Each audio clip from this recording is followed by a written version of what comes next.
So how long have you used an edge bander? Never had an edge band, never used a machine in my life. Was very anti edge banders. Been in companies that have, in Ireland, that have had big 50, 40 grand machines. And I never heard good things about them. That's been my experience. Yeah, my experience. Yeah, big machines, you spend more time behind them than you do in front of them. Yeah, highly complex, lots to go wrong. So I invested in the Festool, in Ireland in 2007. I had a massive contract with a hotel which needed a lot of edging, and we ended up going with Nay, who did the similar to the Vertex edge bander, which is similar to the one you see in Axe Minister and stuff. They're about 1,500, 1,200. So is that a benchtop compact thing? No, it's still a handheld. Very like before Festool came out with their one. Yeah. But with these ones, you put in the pellets. So you put pellets in, and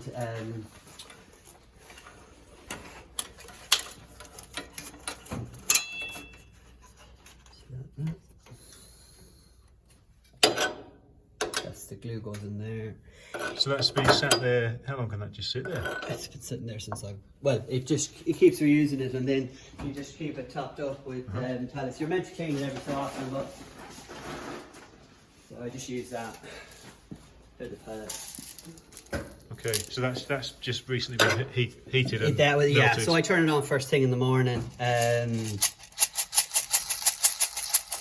it on first thing in the morning, and it stays on for the whole day then. But what it does is it goes into cool down mode, and it takes a couple. That's why you see me turning it on when I walk past it, because you have to kind of waken it up. It needs to be above 180 degrees. So I bought that one which was the same pellets as that in Ireland. I used it for this big job, brought it over to England in 2010, never used it again. So I sold it really cheap to someone, and I ended up then working for a company, and they had the Festool edge bander, and fell in love with that one.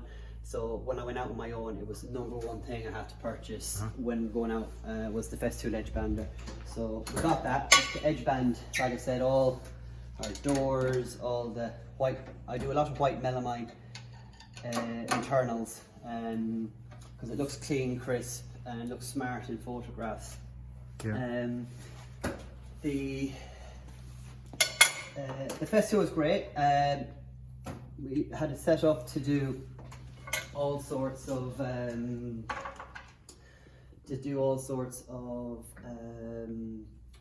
different types of processes. You can do up to 60 mil thick, which was quite helpful, and do curves, all sorts.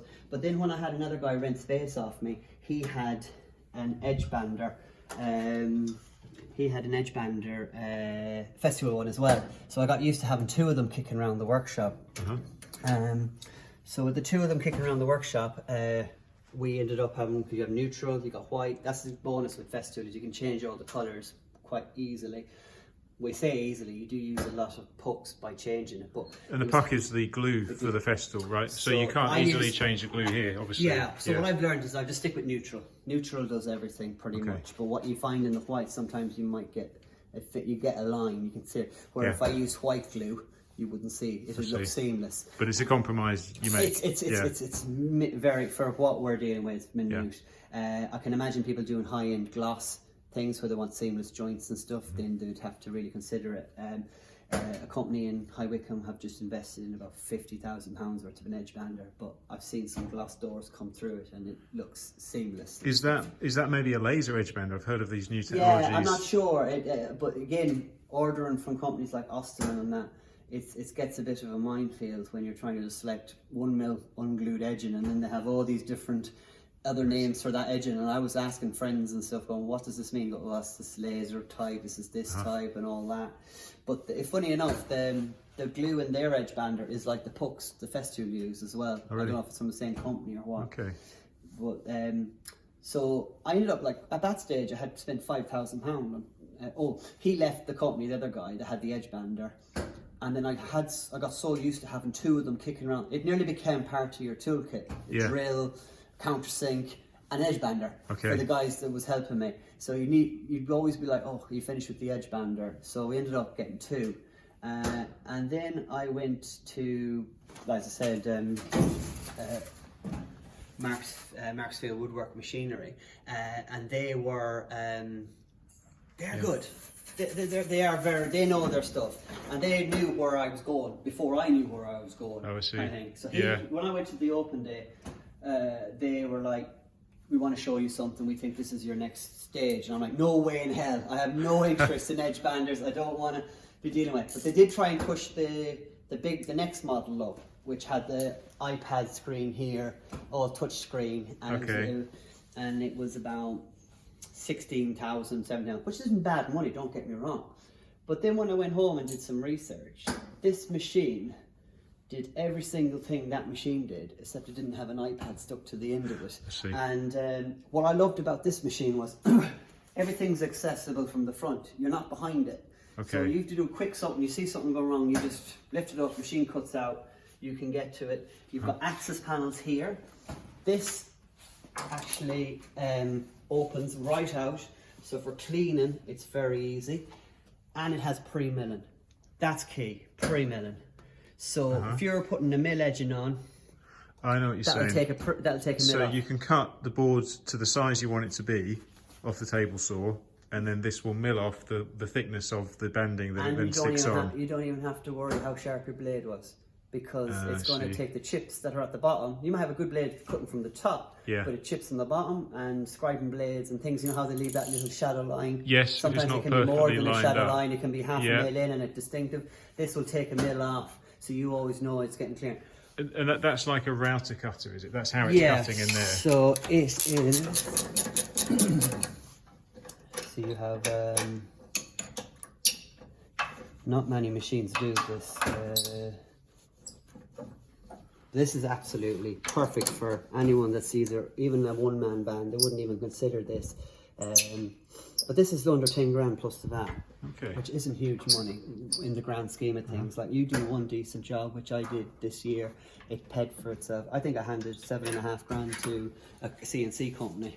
Well, I think you're doing a scale of jobs that I've not yet reached, but hope to get there. But it's what you said. It's about knowing what areas to not overcomplicate things, and like, does that unit need 15 dominoes, or does it need any dominoes? Could you just screw the unit together? Would it still hold? It's those questions. I think I used a domino 3 times this year, and then you see guys that domino everything in their lives. I know. I use it a lot less than others, and most of my carcasses I just screw together. Me too. I used to biscuit them in other companies, and it's going nowhere. I put my feet to the edges so the feet support the sides that are running down.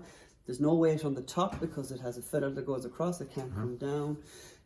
Biscuits are there if I'm doing a bit like the Lamello. I haven't got, but maybe consider. I was about to ask that. Do you have a Lamello? I don't. Yeah, I bought them for that job in there. I bought the Festool connecting set because I had the Domino. I was like, I need to do something that I can unlock and take apart and that. And I said, well, rather than spend 1,500 quid on a Lamello, I'll buy the 250, 300 pounds worth of the connector set from Festool. And to be honest, I used it before Christmas and I'm not impressed. I've not heard much about it full stop, not many people using it either, and that. But I found the bits fell out, even though they were at the tight. They split out of the Domino, even though it was at the smallest setting. I used a screwdriver. After the third one, I went to tighten, it snapped. It was just not a good experience. Not what you expect from Festool, is it? So these are diamond cutters. Oh, I see. So more than just like a router. Yeah. So these are cutter. Wow. I did actually. Funny enough, they've copped onto it now because this machine does 45 mil height. Okay. But when you buy the machine, he said to me, right, it's all set up. Do you want to put something through? I was, I've got 2 bits of 1980 mil, 36 mil. Oh, he said they only do 34 mil, pre-mill. I'm like, you saw me a machine that can do 45, but the pre-mill cutters only do 34 mil. So I was like, if you told me that from the beginning, I probably wouldn't have bought the machine, or I would have said, I want the bigger cutters. Yeah. But because now I've said, so we ended up coming to an agreement and that, and now they have a little star saying, be aware, cutters have to be upgraded I see. They weren't cheap. They Oh, would, no, I bet they they're would have not, been no. They would have been another £1,000. Oh, really? As much as that? Yeah. I mean, I was guessing it was quite a bit of money. Okay. And so they're angled to sort of shear cut, yes, top and bottom. One way, one the other way. Yeah. And there's actually two cutters working there. Two cutters, so like two passes for really nice ways. cut. Okay. So you got your you got all your fine adjustments for your rubber wheels, glue. Press that down. You see the glue. Oh, that's because that one's on it. Oh, so that's sucking the glue up. So that's applicating the glue straight onto the edge of the board, is that right? No, onto the edge. Onto the back. The edge and runs. Oh, is it? Oh, you're right. I didn't think of that. Yeah, actually, it's putting it on the board. Oh, right, yeah. So the board's pushing the other way on there. works the other way. It puts it on the edging, I think. Can't remember now. It's funny. I never thought of it before. No, it looks like it's going on the board, yeah. Yeah. So the band's going out there. Then you've got the rubber's pushing it on nice and tight. So that's the pressure guillotines onto the board. The edge. Yeah. Slides along. It follows it. So you have a light on the end. So when the light comes on, this process has been finished, and it means you can go and put the next board through. So that's following the end and cutting the end square. Square. The only thing this machine doesn't have, which the big machines have, is a corner round. So on the end, it doesn't round the corners off.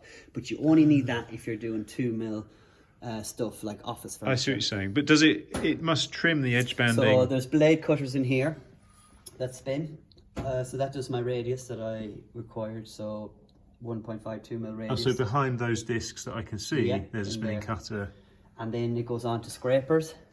So okay. So it's cutting the overhanging edge band material, and then it's scraping the glue off. It's round and softening them, and then it's bluffing them off. It comes out the other side. You adjust, so whatever your thickness of your material is, you've got all your fine adjustments. There's only 4 to check. 1, 2, 3, 4. So I've changed them to 0.8 because I had 1mm oak in it before, so I've put 0.8mm ABS edging. Then you set that to 18mm. And do you find this machine just runs, because it's so complex, so much to set up, but do you find it's easy enough and reliable enough that it just runs as it should? Yes. If you're doing veneered stuff or textured boards, we'll say, you might, what you have to do is you have to wind off the scrapers, because the scrapers can damage, we'll say, the melamine version of the wood. You can scrape, they might be too tight. So what you do is you just wind them off, and then you can either finish them by hand or you adjust it perfectly to what you need. For MDF doors,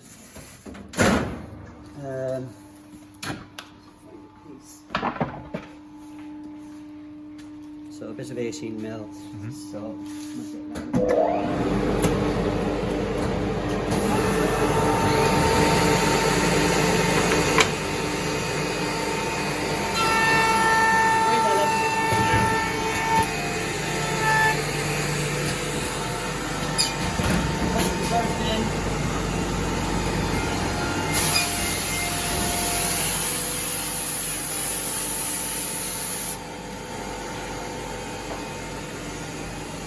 Ready to be sprayed. With a bit damp in that, you can feel it in the Oh, that's nice. Yeah. So the only thing it doesn't do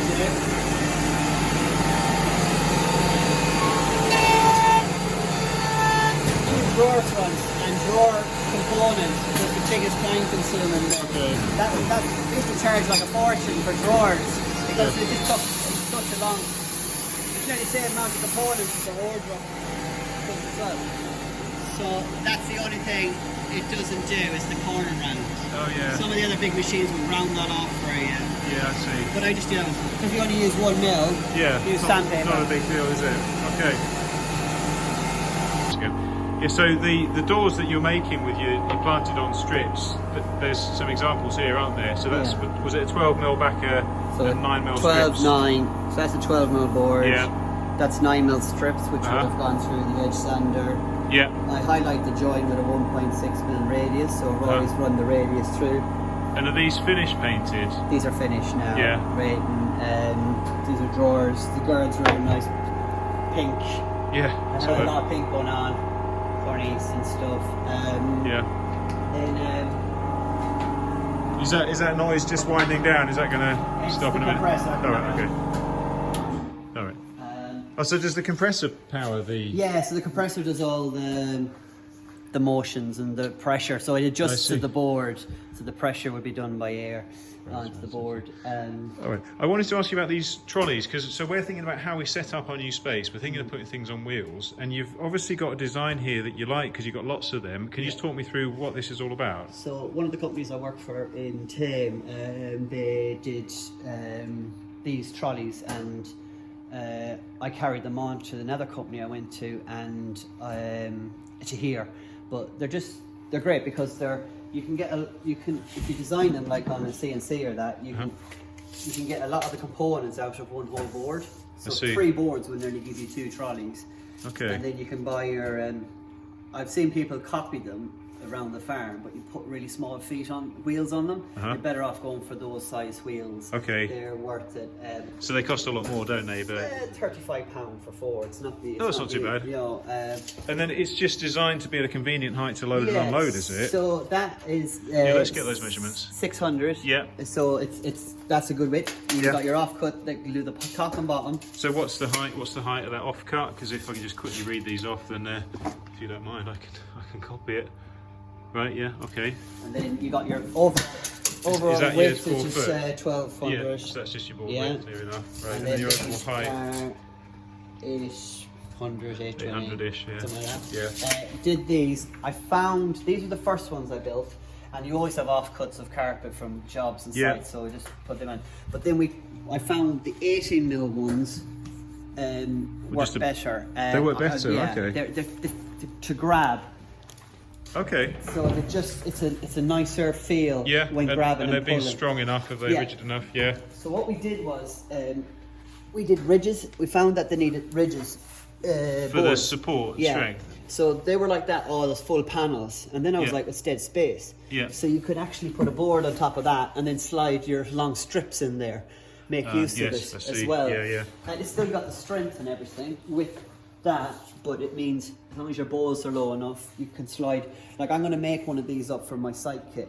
So I'm going to build it. I can put all my boxes in around it, all my tracks, everything can go underneath it, and then all my site kit lives on that one trolley, and then that trolley gets backed up to the van, because at the moment it's kind of like we've got little stickers to say just make sure all the red ones with the sticker with the red on it. Oh yeah. To side. Yeah, it's easy to forget something, isn't it? So easy. Yeah, the Craig. Yeah, tell me about Craig Foreman, because that's one thing I'm thinking of getting. Is it something you use a lot?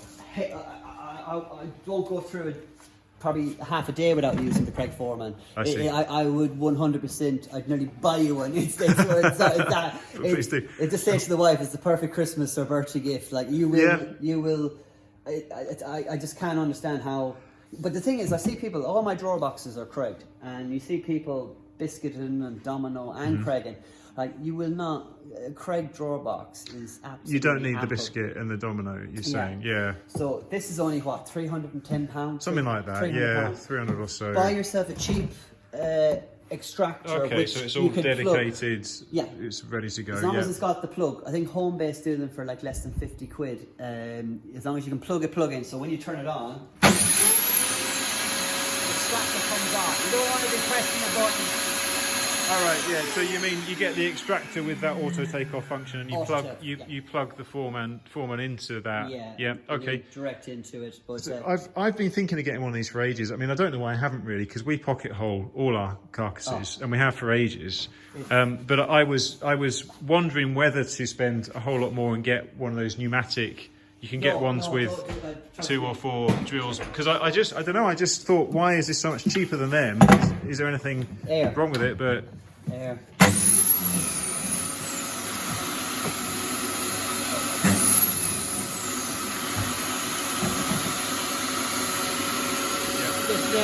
Your drawer base, I like it because I like it because you can rather than getting the exact middle, you just push it up and go, right, that looks about the same. Yeah, because you don't have to be. For me, that's always been the great thing about the pocket hole joint, is that it's a single hole joint, and you see people using the Lamello and the Domino, and obviously they have a lot of advantages, but you've got 2 joints to cut. What I found this tool Let me just grab a quick list here.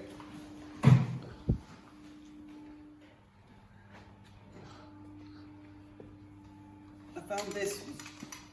I've got one of them, but I haven't used it for ages. When you work on your own, what people say is, "Oh, I biscuit my carcasses together because it holds them together when I build it." I'm like, I only use this on my first joint. Once I get my first joint done, if you got a big long board, one going down there, one there, this one on, get that fixed, then the rest will hold itself. We have a method that we came up with, and I don't know if I can describe it to you one-handed, but we've made effectively a three-dimensional square just out of MDF. So it's a sort of bulky thing. It's maybe no bigger than 25 centimeters square, but it's actually like it's like a triangular shape. Like if you imagine like two boards fixed square to each other, but then another board covering between them, and they're all square, like in 3 dimensions. And then there's a lip on the top, like there's a thin board on the top, which acts as a lip. And so we'd be assembling. You'd have your side panel of your unit on edge, and then your shelves butting up to it. Yeah. And we would put this thing in that joint, and the lip lets it just sit and stop on the top. And then it's made so you can sort of clamp to both parts. So it holds it square that way, and it holds it square sort of on the twist, if you know what I mean. Yeah.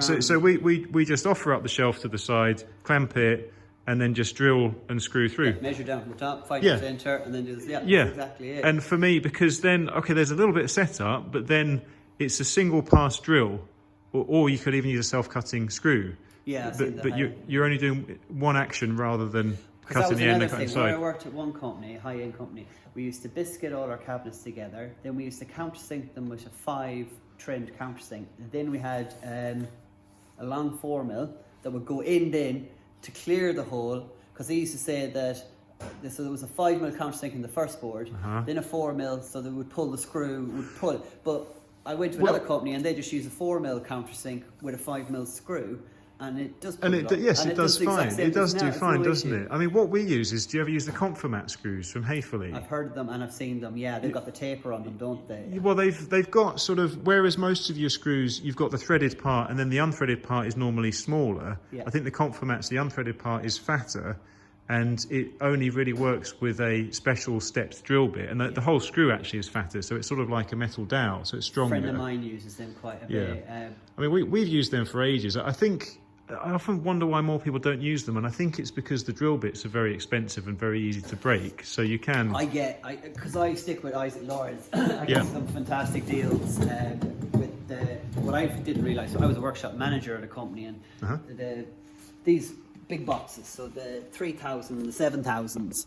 Oh, the Rices, that's what you use, is it? The Rice cutters, are they? Yeah, so they're just these ones. The standards, really. So you'll use that for MDF? Yeah, MDF and chipboard and stuff, but those ones, I did like less than 50 quid. Is that right?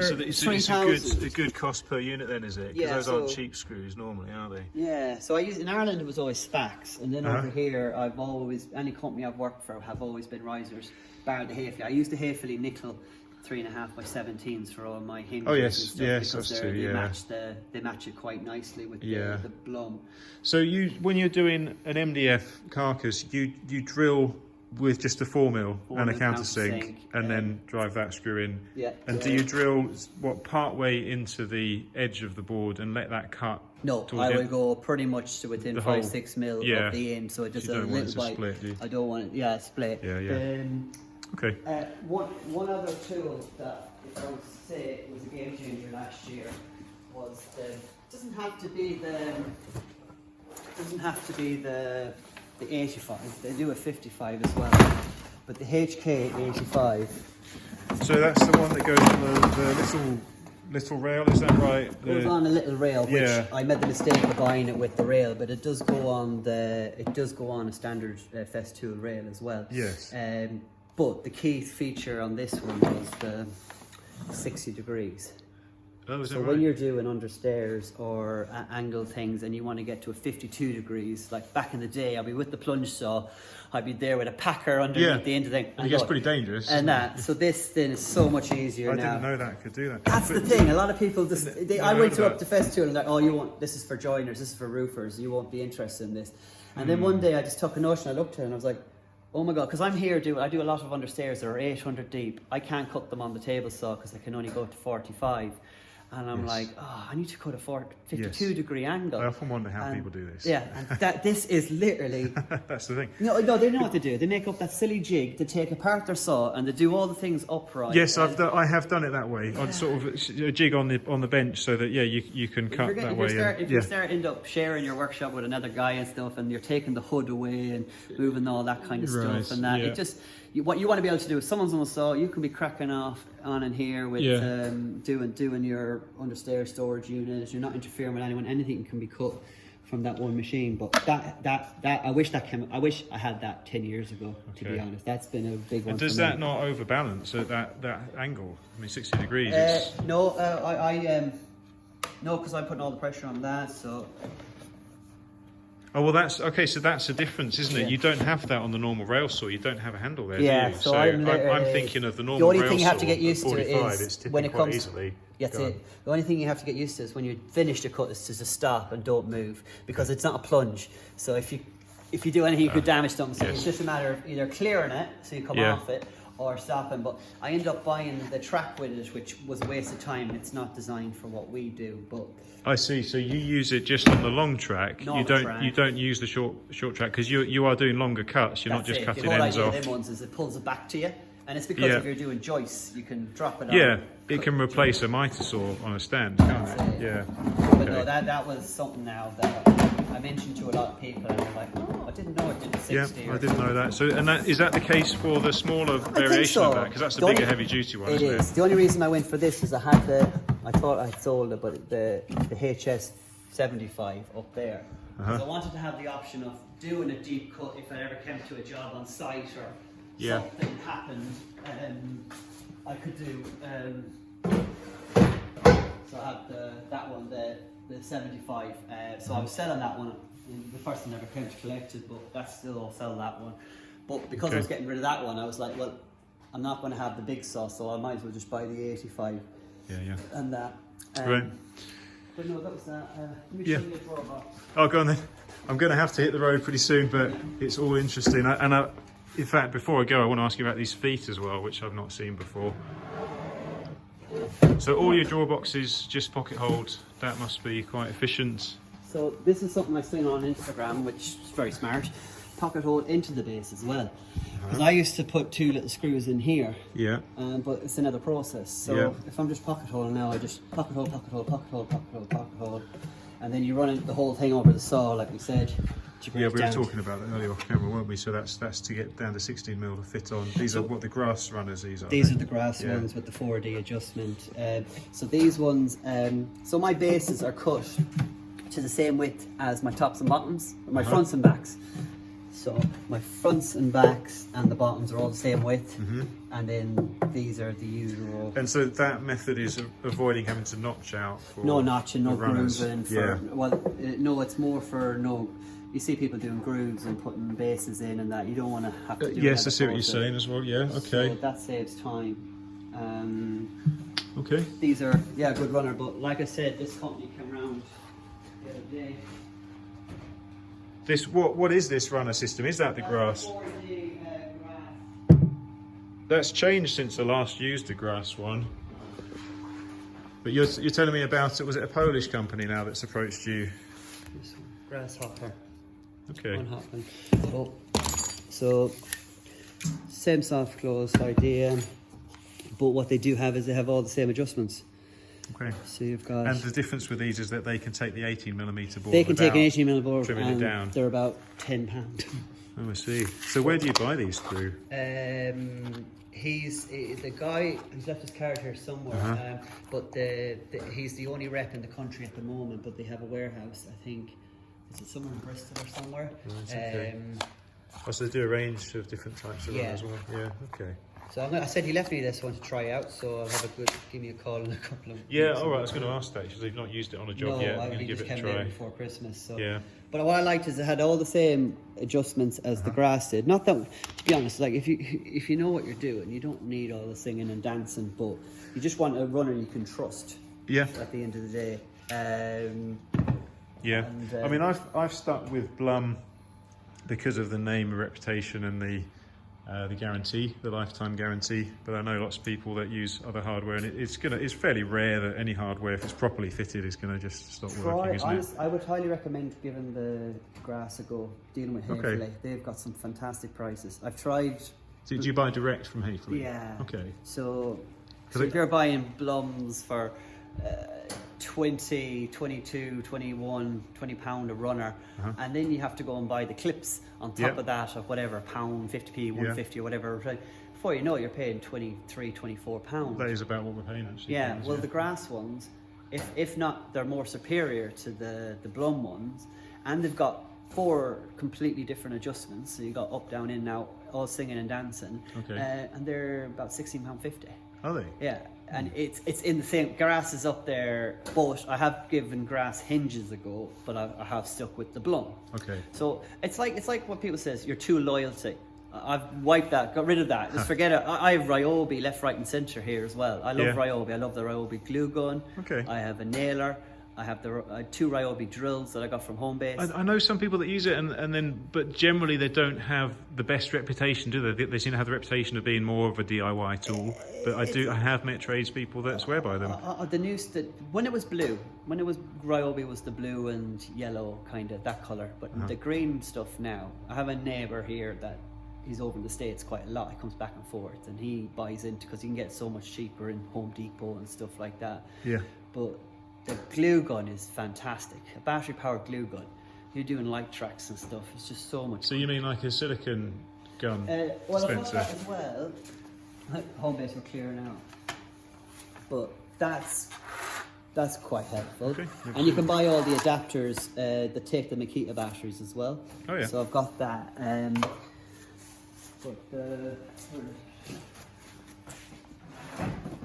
My laser. That. Oh nice. I didn't even know that Ryobi did one of them. But that's like 70 quid compared to 100 for the Makita. I have the Makita, don't get me wrong. The Makitas stay in the workshop. They're what we use day in, day out, the back part. But when you're on a site and you just want a router to do plug socket or something nice, neat plug socket with a bearing cutter or whatever, that does the job. Do you know, can you get a DeWalt battery adapter for the Ryobi? Yes, you can. Well, I might look into that. We're looking at getting some battery plant mounters. Derek, I'm going to have to hit the road. I'm going to be in big trouble with the wife. And we've got a lot of good footage. I mean, I might be putting this out in... that's the glue gun you were saying, yes. Nice. Okay.